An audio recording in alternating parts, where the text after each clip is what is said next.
কথাটা বর্তমান সময়ে ইলেকশনের ডেট ঘোষণা হয়েছে, ফেব্রুয়ারিতে নির্বাচন হবে। ফেব্রুয়ারিতে নির্বাচন হবে না।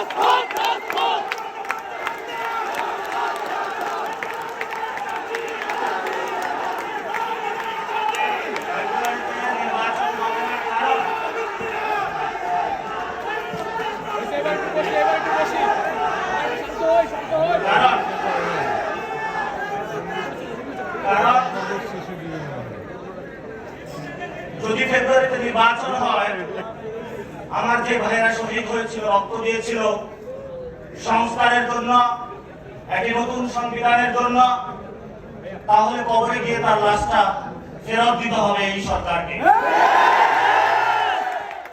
আমার যে ভাইয়ের হাতটা চলে গিয়েছিল, যদি সংস্কার কাজ শেষ না করে নির্বাচন হয়